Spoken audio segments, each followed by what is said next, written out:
Hello বন্ধুরা, ফেসবুকে সবাইকে সুস্বাগতম। ডে নাইট অ্যাম্বুলেন্স সার্ভিসের পক্ষ থেকে এই যে গোলাপগঞ্জ হসপিটালের সার্ভিস, কল করবেন, নাম্বার দেওয়া আছে।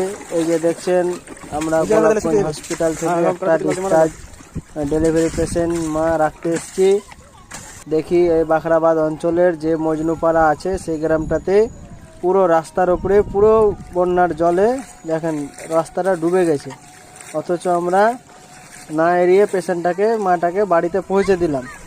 পৌঁছে এসে এই যে দেখতে পাচ্ছেন গাড়িটা আমার প্রচুর নোংরা হয়েছিল, গাড়িটা ধোয়াধুয়ি চলছে। এই যে দেখেন রাস্তার উপর দিয়ে কী ধরনের জলের স্রোত বইছে। এই দেখেন দেখতে পাচ্ছেন সব স্কুলের মানে স্টুডেন্টরাও হেঁটে হেঁটে পার হচ্ছে আস্তে আস্তে ঢালাই রাস্তা। এই যে দেখেন চারিদিকে দেখেন বন্যার কি অবস্থা, বন্যাতে সব পুরো ডুবে গেছে।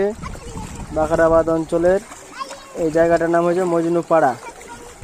কেউ যদি এসে থাকেন তাহলে অবশ্যই চিনতে পারবেন। এই দেখেন কি অবস্থা, এই যে চারিদিকে শুধু জল জল। সব স্টুডেন্টদের কি অসুবিধা হচ্ছে।